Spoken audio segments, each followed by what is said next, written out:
when we got into this, that's why we got into this. We thought, how could we have the biggest impact on this industry? And I felt very strongly that would be able to help those companies and companies like them get the best teams where they all are, like Adam said, aligned, rowing in the same direction. They're in their lanes. They're happy because they love their job, because they're designed for their job. And so that's essentially why we started Better Talent and what we do every single day here and plan to get better at every day that we go forward.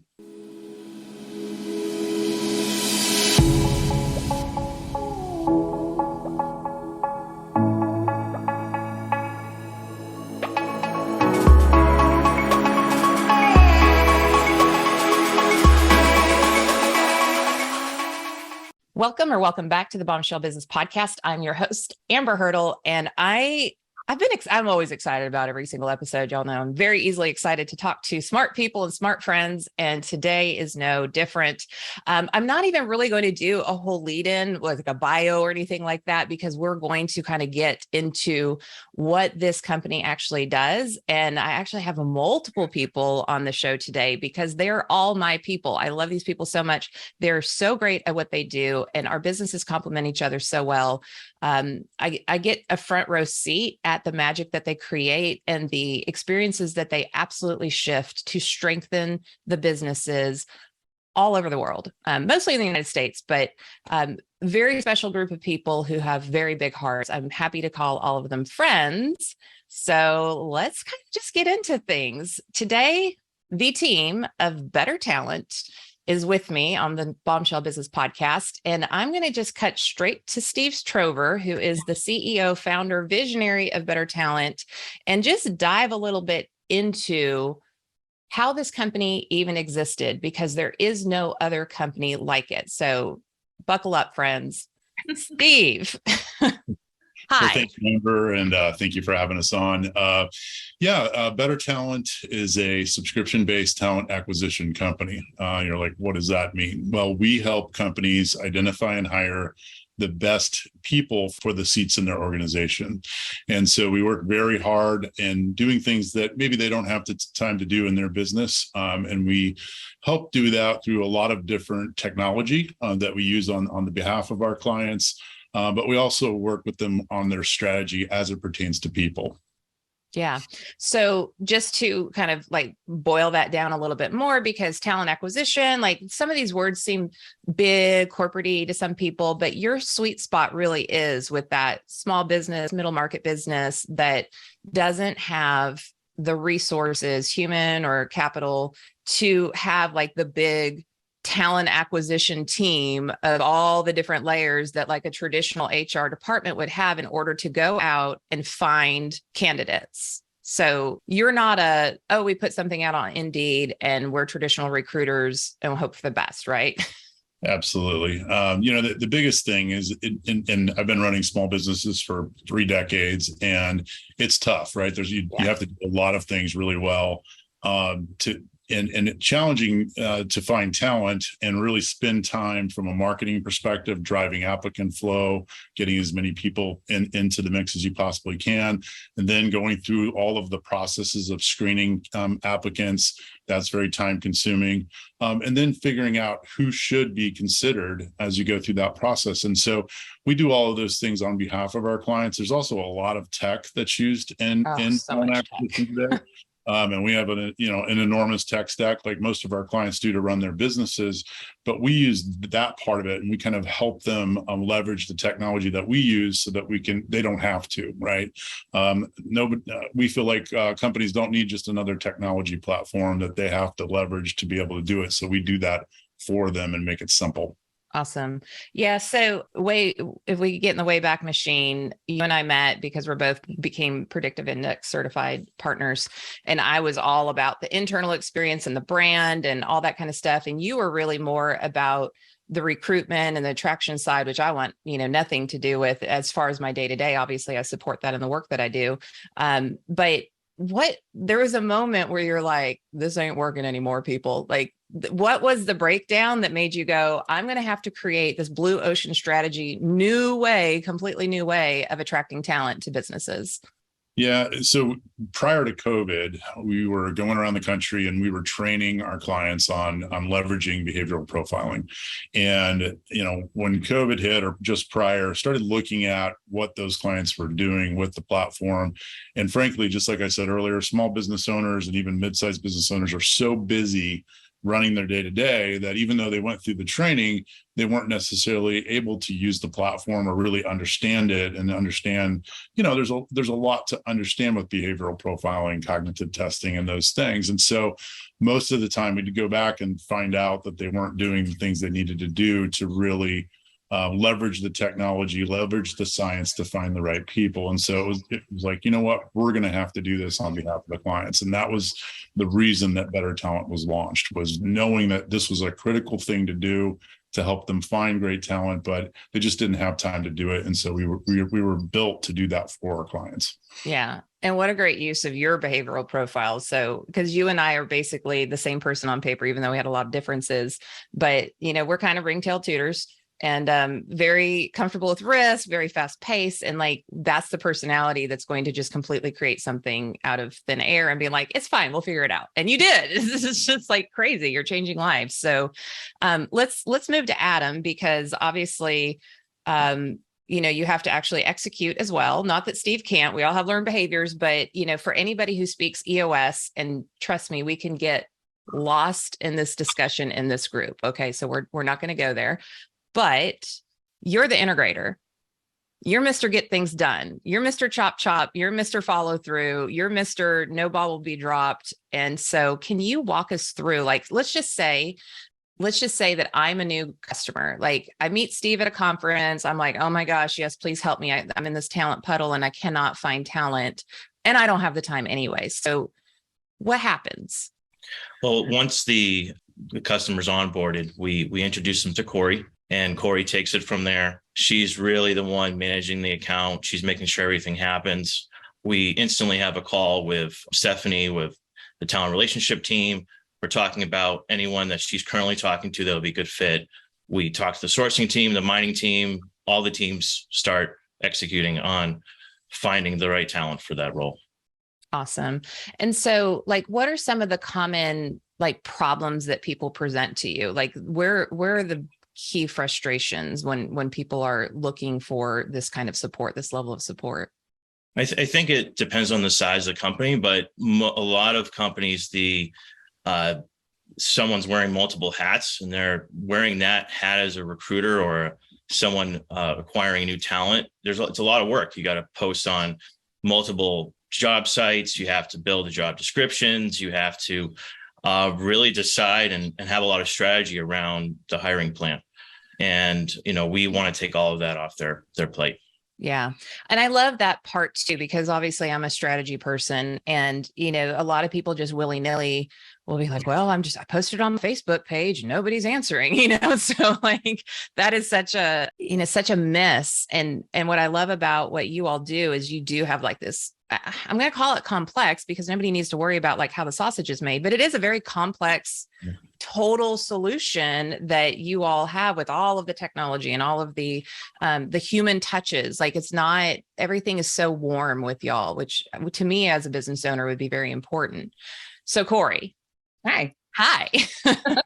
So you then, once all of this behind the scenes stuff happens and everybody knows, okay, this is the new person, this is what's going on in the business, here's their business goals, here's how we're going to map the people strategy to their business strategy.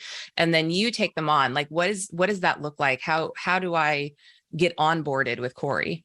Yeah. So the first thing that we do schedule an onboarding call.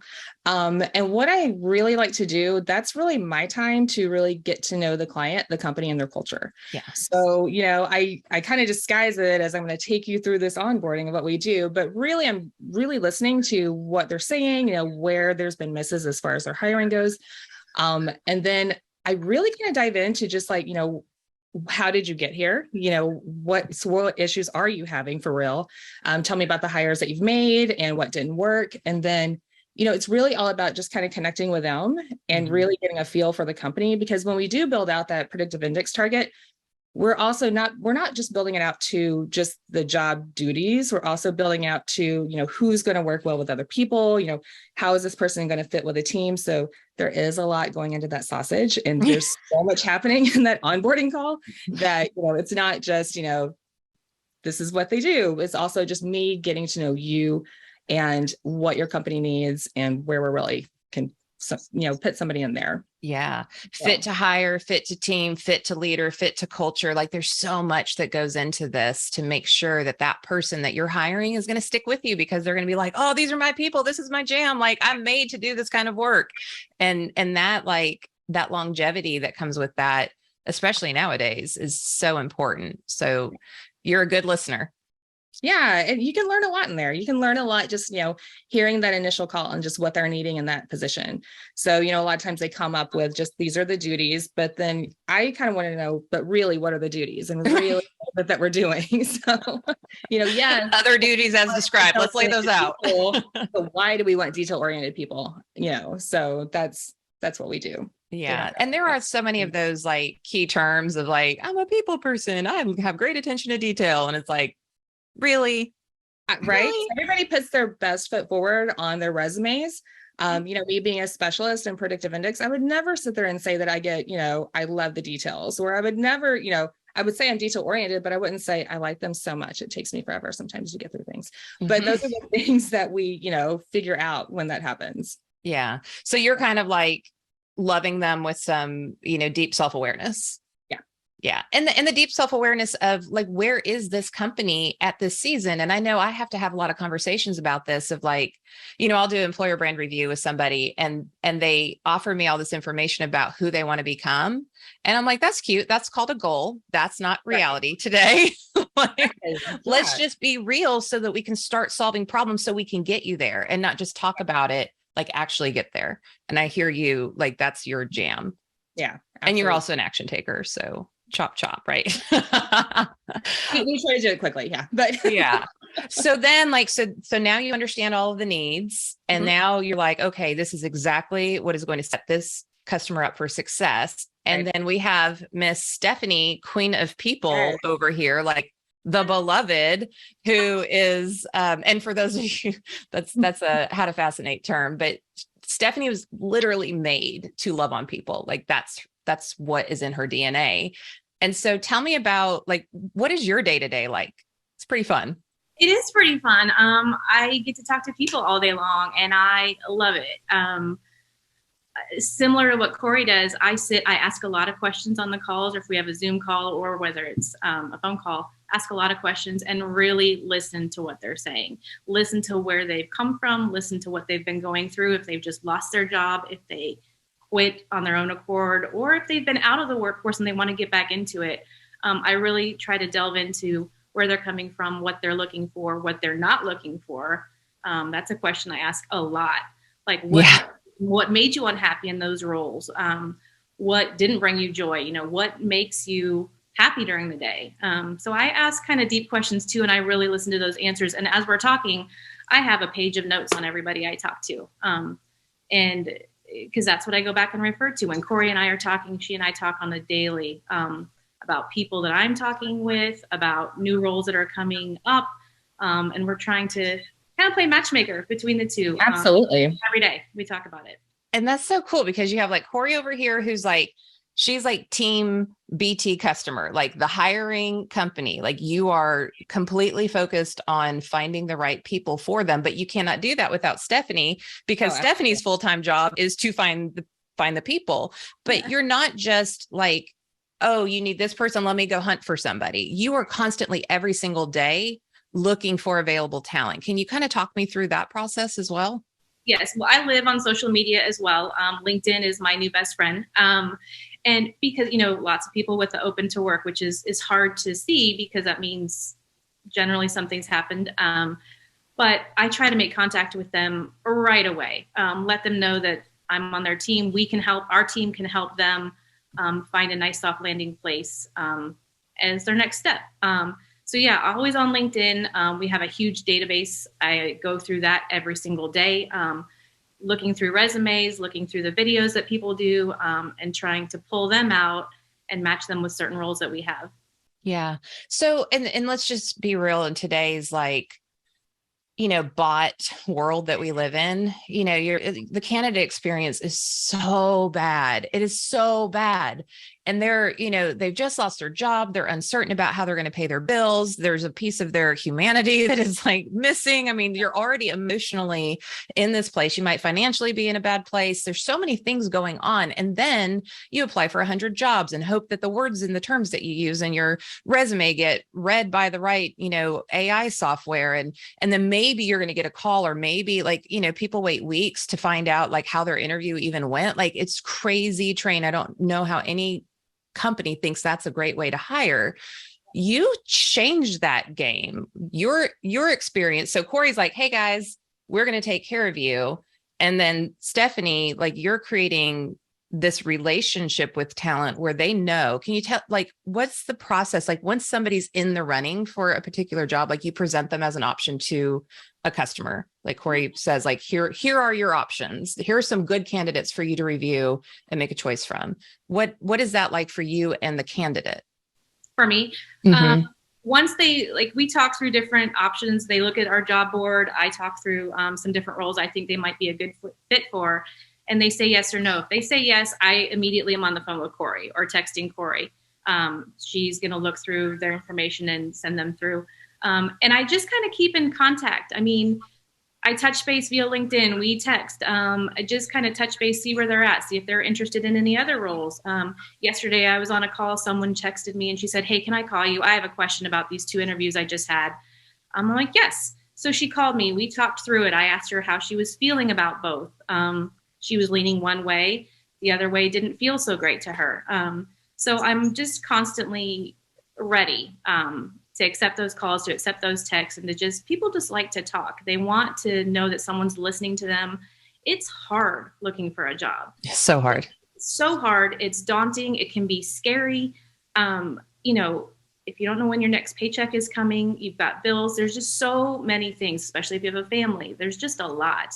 It would be an ego thing for me too, because like so much of my identity is tied to my professional life. So if that's been taken away from me, it's like, well, then what's my significance every day? I mean, exactly. It's hard. And I find that people in general, no matter if you're looking for a job or not, they just like to be listened to. You ask good questions. They like to know that somebody's there and listening. Yeah. And sometimes just saying things out loud just helps. Yeah. And if I could just put my employer branding hat on real quick, like the reason why I'm such a champion of the type of work that y'all do, or how you go about doing your work, is because that, like, you being available is actually a reflection of the employer brand of the company that they're interviewing with. Like, you are an extension of that, where that is a good experience, as opposed to all these horrible of experiences that they've probably been having for months now, if not weeks. And then they get you, which is attached to these opportunities, that immediately is shifting what people are saying about that company. And that's all branding is. So Steve, let's go. You've you have built this complex web of team members, and as fabulous as Corrie and Stephanie are, and as much as I love them, you have like this whole other, like, you've got departments. So what they do is then supported by other people as well. So like, what else is, and let's not get into the weeds, because honestly, we don't have the time. We could talk about it for 2 weeks and still not put a cherry on top. But like, what else is happening, like in the mining space and like the social media and the advertising and all that kind of stuff? Absolutely. So, a big part of what we do is obviously marketing. And in fact, in some respects, we're a marketing company first and foremost. Most companies that are clients of ours, when they go to market their jobs, they'll put an ad on Indeed, maybe LinkedIn. They might post it on social. We want to be very aggressive at marketing and then also sourcing candidates. So we have a marketing department handling all the social media, email marketing, job ad posting, job ad creation, copywriting. A lot of times our clients, understandably, because again, they don't have a lot of time on their hands, will hand us basically a job description, which is really not a good job ad. And so we take whatever it is they hand us. It could be bullet points of what that person's going to do. We then, in fact, look at their employer brand and try to make sure that we articulate the value proposition of that company. Our partnership with Employer Brand Central is super important, and the clients that work with you are our favorites because they have a really strong employer brand to talk about. So there's all the marketing pieces. Then from a sourcing perspective, we directly reach out to applicants. So we absolutely want to hear from everybody that's maybe out of a job, lost a job, was laid off. But we also reach out to those that maybe aren't necessarily looking. Maybe they're not happy in their current position. So we do a lot of outbounding because we want both active candidates as well as passive candidates that maybe were thinking about making a move, weren't necessarily going to apply for this job if we didn't reach out to them. So sourcing is reaching out. And then you mentioned mining. We kind of look at it like mining for diamonds, right? We're looking for that perfect individual that's going to fit for the company that we're working with. And we look at a lot of data. So we, obviously look at their resume, their application, like everybody would, but we also look at their behavioral profile, how close of a match their personality is to the personality drives that we are looking for that role. If we do cognitive testing, we test to see if they have the right cognitive abilities for a particular role and the demands they're in. And so we're looking at a lot of data in the mining process to make sure, again, that they're going to be a good fit before we present them to the client. And so all of those mining, marketing, sourcing is all a part of our overall process. So that both Stephanie and her team, as well as Corrie's team, can really engage with our clients. And they don't have to know all of those things are necessarily happening in the background or see them, but they have to be done exceptionally well so that we can do our jobs well and really do a good job for our clients. And so there's a lot of different, tech, like I said, we use a lot of artificial intelligence sourcing tools. And things that the average small business could not even afford. Right. It was just not even reasonable to buy something like that, to hire 10 people a year or whatever. The technical stack and the cost structure therein, and just not even just the cost, but just the ability to use it. Also that. Because again, you're not going to use it every day like we do. And so we have different people doing different components of it. It would be cost prohibitive for almost all of our clients to be able to do that in-house. And so that's what we do on behalf of them. Yeah, I love that. And so Adam, you have this beautiful symphony, and everyone on the team, they know their lane. They stay in their lane. I like to use the analogy of you are the conductor of the orchestra and Corrie plays the violin. What do you want to play, Corrie? Yeah, I don't know. Well, you can... Yeah, we're gonna put you first chair violin. Can we do that? Okay, yeah, so because you're customer facing, right? So she's first chair violin. She really knows how to play the violin well. Stephanie, what's your instrument? Oh, I play the piano.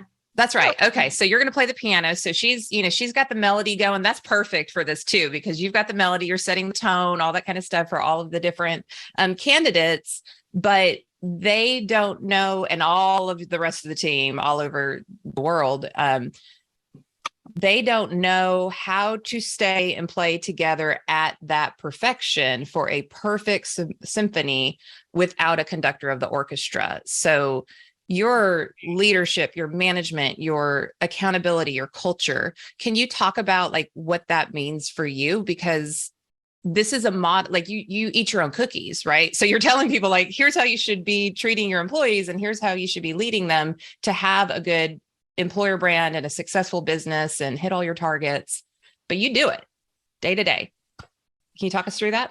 Absolutely. Well, the goal is, I think for every leadership team or CEO is to have the whole team rowing in the same direction, right? If one person's not rowing in the same direction, the boat's going to go around in circles. Yeah.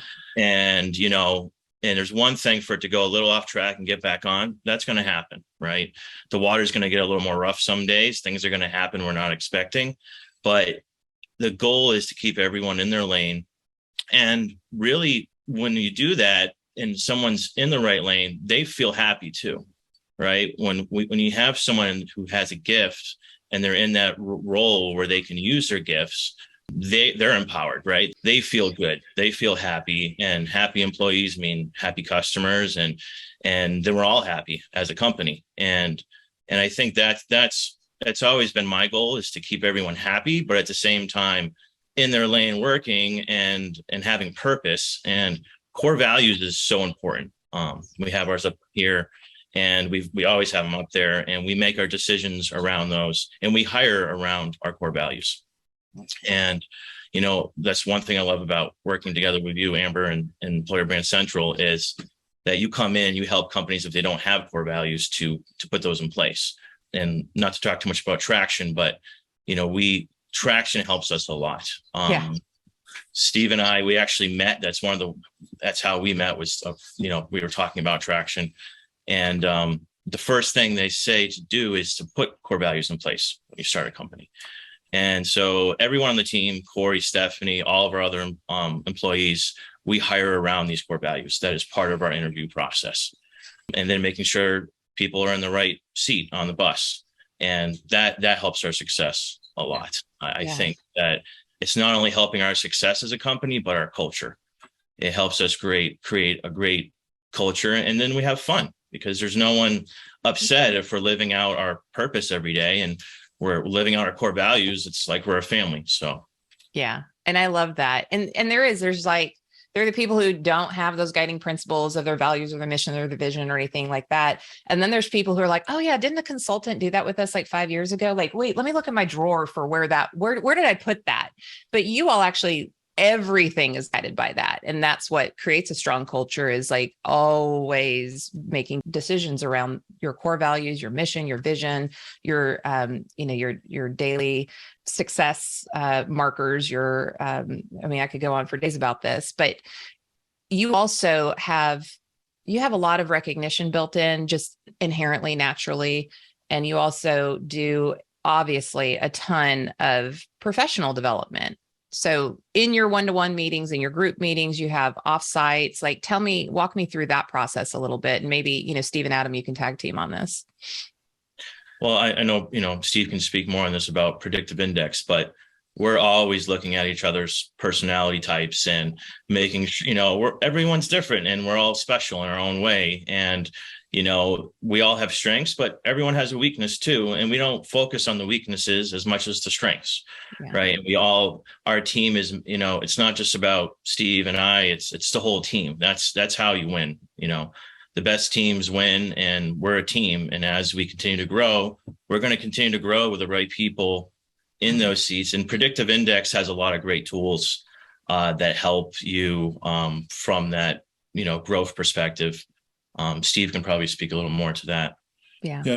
And he's alluding to what we use within our company, which is platinum rule. So really thinking about how each of us come to show up each day from a personality perspective and what our behavioral needs are, and treating people not with the golden rule, which is treat others how you would like to be treated. It's really how they need to be treated. And so we leverage that inside of our business. We definitely ask our clients and encourage them to do the same, but it's a part of our culture. The other thing I will say is that in all the businesses that I've run over the years, this is the first one that's 100% remote. And I know a lot of companies listening and individuals listening are doing the same, maybe for the first time ever, working remote, working from home, or hybrid scenario. Culture is more challenging in that scenario. It just is. And you really have to work at it. So our offsites, you mentioned, we make sure that we do have professional development at each one, that we have fun together, that we really get to know each other as a company. And then beyond that, between the offsites, it's really connecting, whether it's on Zoom, a phone call. Sunday, we have Dad Joke Sunday, for example. So we just have a lot of fun, and we really encourage each other to not only stay in our lanes, but love that lane and make sure that we're in the right one, just like we would for any of our clients. And so I think that's helped evolve our culture. We're still early stage in that regard, but I think we have a really strong nucleus, and we're going to grow that as we grow as a company. Yeah. And it takes everyone. It can't just be led, like it has to be absorbed and then also lived every day by everyone. And I'll say that, your last offsite a few weeks ago, thank you again for trusting me for day 2 with it. And we did a different type of personality assessment that talks about how the world sees you at your best. So it's more of a personal branding type experience. And, I've done this I'm an OG in that assessment. So I've been 8-9 years probably. And I've had so many experiences where I just left like, that was the greatest. Like, I'm so like, everybody was in it. And I've had experiences where like, I did know the team going in very well and did it, or the people that were in, one that I might've produced myself. But I have to say, and I really thought hard about it afterwards, the day that we had together was probably the most satisfying, fascinating day that I've ever done, because everyone showed up. Everyone fully participated. Everyone was vulnerable. Everybody was there to learn, support each other. Like it was such an overwhelming experience for me. So, Corrie, let's kick back to you. How important is the culture to you? And like, what do you see your responsibility in that is? Well, culture is probably first and foremost for me, honestly. Yeah. I mean, as far as like me being an actual employee here at to be specific, I left for the culture. So I had a job. I've actually been in the short-term rental space for about 8 years as director of operations for a few startups. So operations is, my jam. I know I've done every role, which is probably why I love my role right now. Mm-hmm. But I specifically came here for the culture. Steve approached me actually after seeing my PI and asked me if I actually liked my position, which I'm really good at, but and so it was, no, I don't, if you, just me and, in general, I love operations. I love short-term rentals. Do I love, leading people? No, I don't. To be honest, I get annoyed with it. And that's okay. Like, right. Not everybody needs to be that. Like, that's awesome that you know that. Like all of it, like, no, it's annoying. But it was one of those things where, Steve talked to me about it. He was like, looking at your predictive index, do you like this? You're applying for all these jobs, and no. And so we had talked about, just what I really liked, and then just getting to know Steve and what, their culture was, and just even having that, that's what sold me to even come here. So you take your side of things pretty seriously to make sure that this culture never gets off track. Absolutely. Yeah, that's awesome. They do a really good job of doing that as well. So you bring such levity. Like, you're so funny. I can't, like, it's so hard to be in Corrie's presence and not laugh. So I say that's your number one. I'm sure you have 100,000 things, but days are hard. Like, there's some days where it's just like, everything goes wrong. You're trying so hard. And for you to be able to just like slide a zinger in there is such a way to release the steam, if you will. What's that? My love language. It is your love language. Yeah. Okay, Stephanie, what about you? Because you, like everybody. So first of all, a lot of people know you, Corrie, because and what a gift that you're like, no, I've done operations. I know what you're going through right now, and I'm going to help you. Like, what a great thing. And then Stephanie, you've been photographing the industry for a long time. So you made a choice to completely shift your world to come work for Better Talent. I did. And I thought long and hard about it, just because that's in my profile. I think through things, and I'm very methodical with the decisions that I make. However, piggybacking on what Corrie said, the company culture, those words right above Adam and Steve's head, empathy is my number one. And I saw that in my initial interview with them. And I've known Steve for several years through VRMA, and he and I had talked quite a bit last January. But just listening to the two of them and how they talked about servant leadership, like the words that they chose and the way that they spoke with me, it was a no-brainer for me, honestly, to come on board and to do something I love. Like, Steve has seen me for the last 9 years working with people within VRMA and, taking pictures, but it's still working with people and listening to what makes them feel good. And it was a very easy transition into this role and talking to people and loving on people and caring about where they are, where they've been, where they want to go, and how I can help them do that. So it was so simple for me to choose this. Yeah. And it was such a no-brainer, because we met because you photographed me as a speaker at Vera Mentel's Women's Summit. And I just remember, and I've shared this with you before, but I want listeners and viewers to know, I've worked with a lot of photographers over the years, and especially like conference ones. And sometimes I hire my own photographer to come cover it, because I know that I'm not going to get the images that I need for my purposes. But you were very intentional about coming over. We met. I immediately loved your energy. I was like, who's this person? I love her. And I really quickly was like, hey, it'd be really great if you can get, this shot, this shot, and this shot. And you're like, okay, yeah, I got you. And so here's what normally happens, or maybe half the time, none of the shots are taken. And I have to follow up for a month to try to find my images. That's what it is. You got every shot and then some, and ones I didn't even think that I needed, but I loved. And then like you immediately got me my images and I was like, who is this person? She's amazing. And so just even like knowing that follow through that you have, that intentionality that you have is just, I can't even imagine what it's like to work with you when I'm in crisis, like that's a huge gift of yours. So, you can just even hear, and I want, the reason why I'm asking these type of questions is because Bombshell, I want you to see in real time, what does culture look like? What does a happy employee look like? What are the responsibilities of everybody? It's not just the leadership. Like if you don't have your team feeding the culture, like it ain't happening. It's like when you're like, hey family, we're going to start eating healthy. And then like tomorrow you go from having like Chef Boyardee and like Hamburger Helper, and you're like, here is your dry, unseasoned, baked, overcooked chicken and your oversteamed broccoli. Get happy with it. The kids are going to be like, not happening.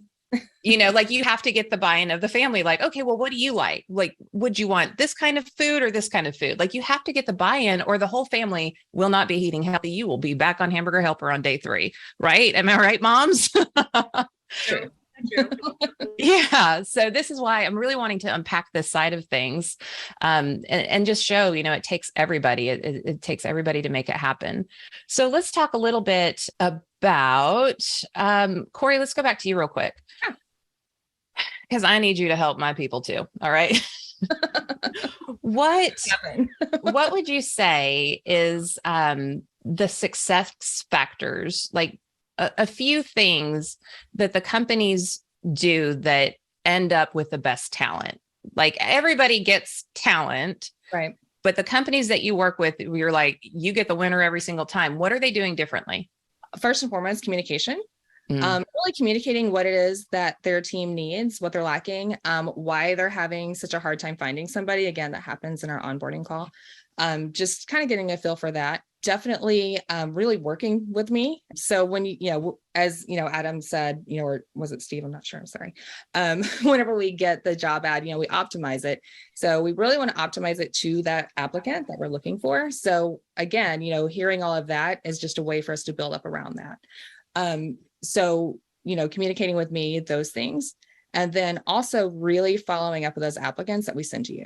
That's probably one of the you laugh, but that's one of the most important to me. Because again, we've already talked about how stressful it is being on the other end and being that applicant. And so we want to take care of both sides of this, right?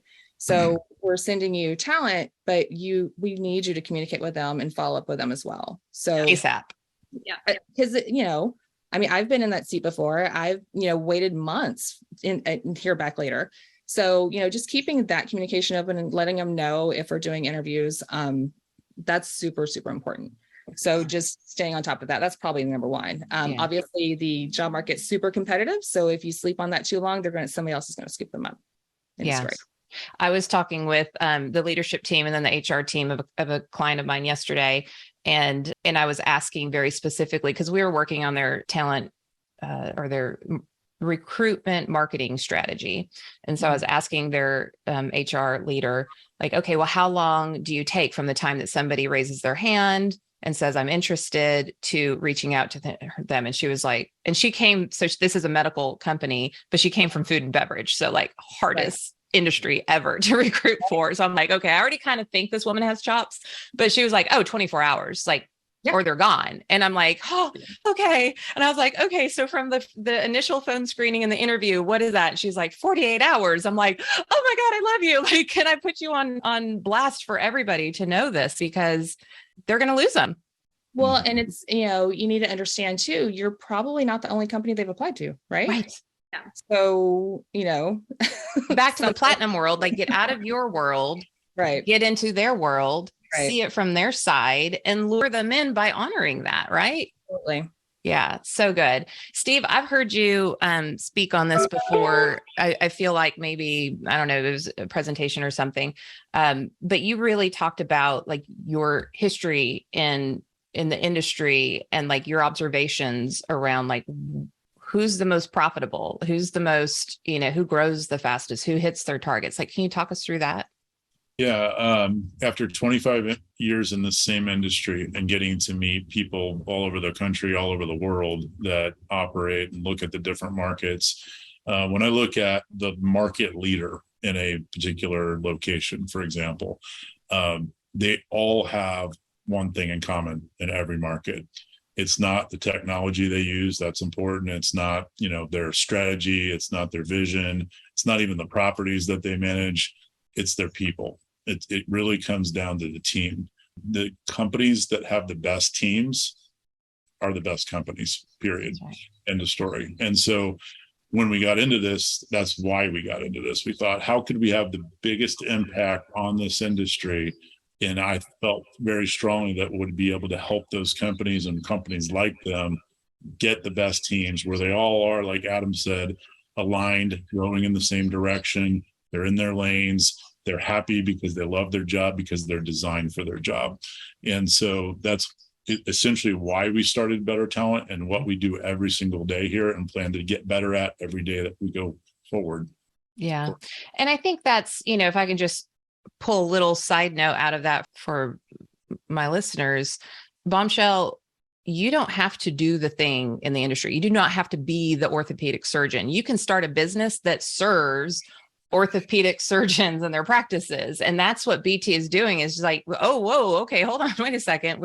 We have all of these vacation rental, short-term rentals, and all of those companies have to have teams to actually get the work done, to push the technology buttons. Let's solve that problem, because it's a big one. This industry has grown so much, and it's one of many reasons why we're doing this vacation rental industry takeover for this week, in between the Book Direct Conference and the Vacation Rental Management Association International Conference, is to just highlight such an amazing industry full of amazing people, but they're growing so fast. It's still kind of the wild, wild west. There's so many different business models. Like there is nobody like, here's the roadmap to, recruiting a successful team, for having the best kind of employer brand. Like, it's different for everyone. And you have to be able to, flex on that. But I agree with you, Steve. Obviously, for what I do, I believe the same thing. The best teams win. Hard stop. So on that note, Adam, you and I work together a lot, and I love the trust relationship that we have. We share the same values. We think the same way. And we're both like just ferociously committed to our customers, the ones we share, and then, individually as well. So, I do employer branding. I have no interest in any type of talent acquisition type of company, for me anyways. So it's a pleasure to work with y'all, but let's talk through like why employer branding is so critical when you are out there trying to recruit the best talent. Well, I think we can, what we really do is attract talent, and we get the person all the way to the finish line. They're hired, but retaining the best talent is a whole nother story.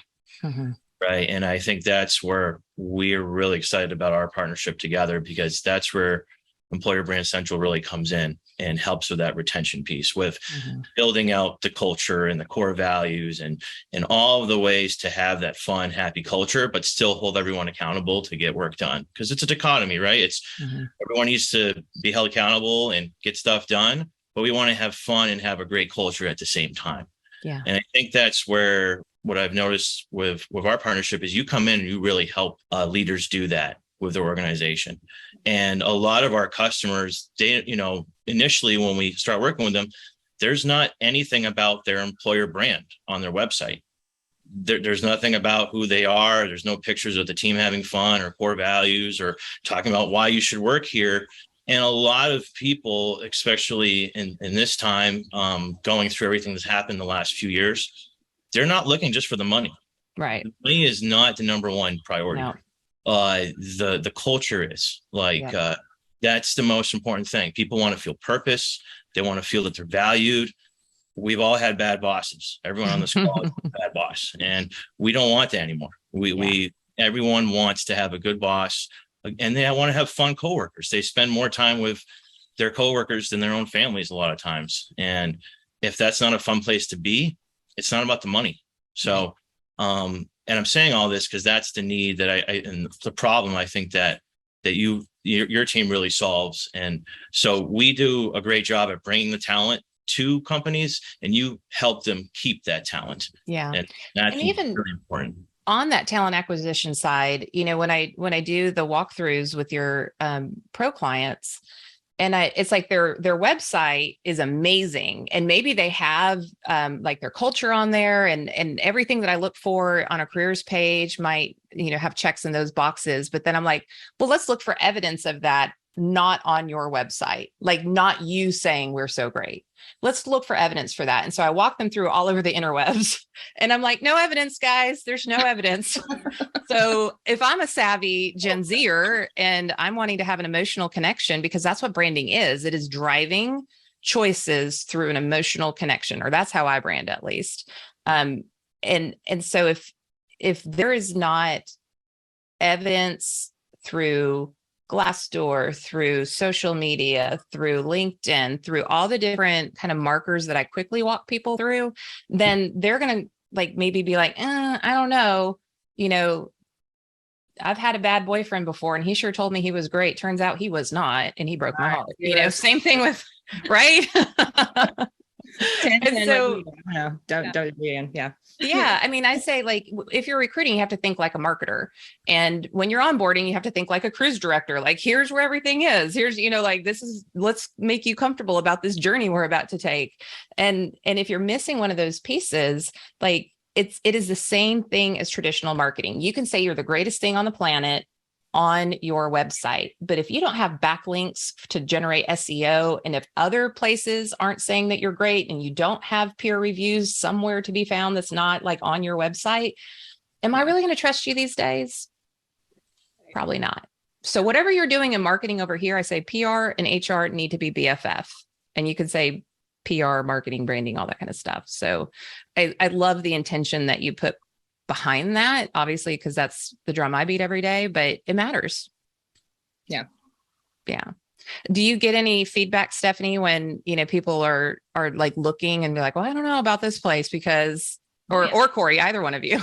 Yes, I get feedback all the time on places that maybe they have just come from. I get a lot of feedback on that, actually. And then companies that they've interviewed with. People, I feel like I create a safe space so people open up to me fairly easily. And I'm honored when they do. Like, they're trusting me with things. Our conversations are confidential. I don't go talking about it. We discuss like how they're a great fit for our customers, but it's a safe place for them to land and just to talk about. Mm-hmm. Yeah. So you probably hear a lot. Good and bad. Yeah. Yeah. And Corrie, how much does that affect your role and being able to support them? Oh, so much of it. I mean, that's the whole reason why I do my, undercover onboarding call.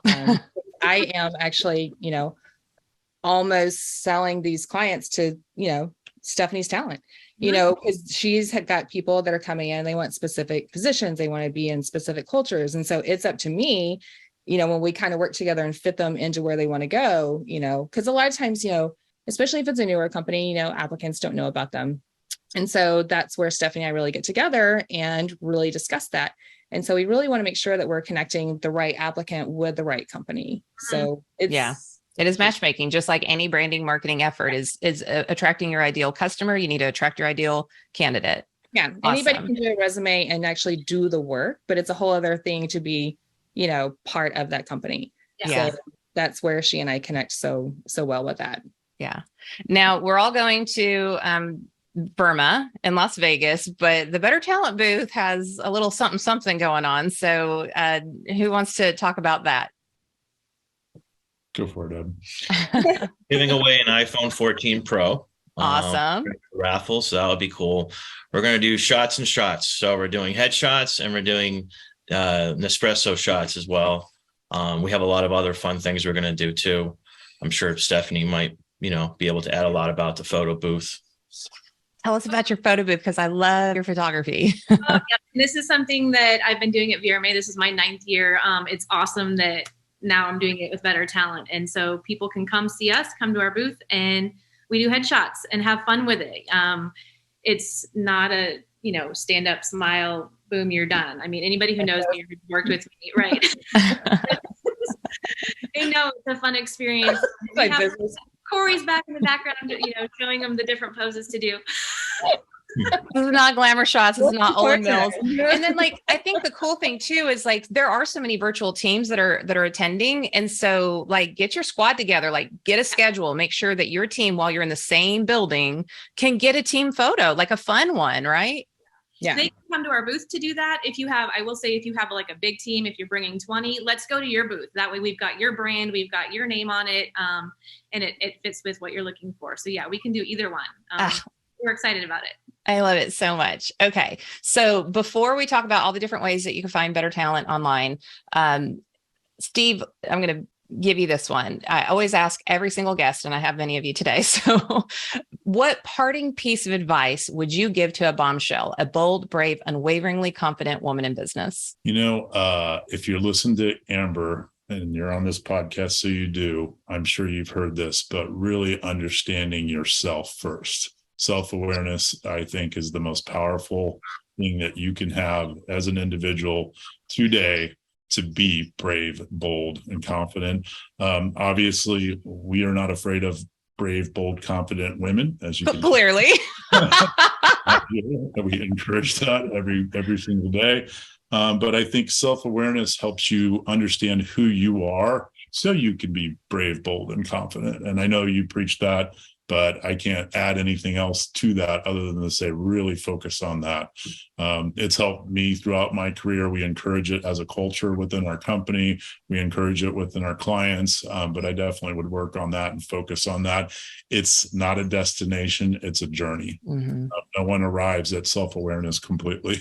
Right. You constantly have to work at it. So that's what I would recommend. Yeah, I love that. And we really, like this week, Lauren Madewell, Alex Hesner, Annie Holcomb, like we kind of covered their journey just in the past year of self-awareness and what that has opened up for them in terms of opportunities. So like if you're in the industry, you know those names. If not, then make sure you tune into those episodes this week. So, okay. So we can find you at bettertalent.com. We are all psychotic LinkedIn people, right? So they can find us. So we'll put all of your LinkedIn profiles in the show notes. You're on Instagram, Facebook, Twitter.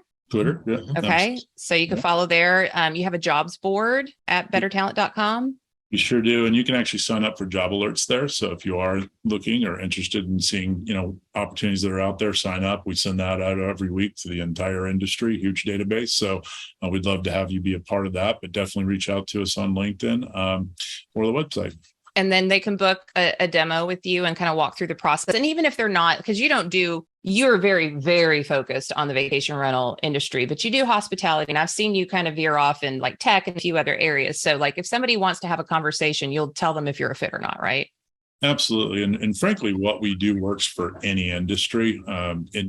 Obviously we focus on the vacation rental industry mainly because that's our network. That's who we work with, but we can work with any company that needs help attracting talent.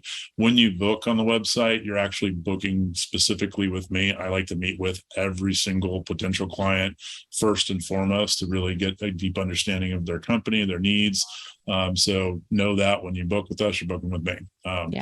You'll get to talk to the rest of them if you decide to work with us. Yeah, but you go straight to the CEO, which is very uncommon, and I love that. For now, we'll see how long you can keep that up, Steve Trover.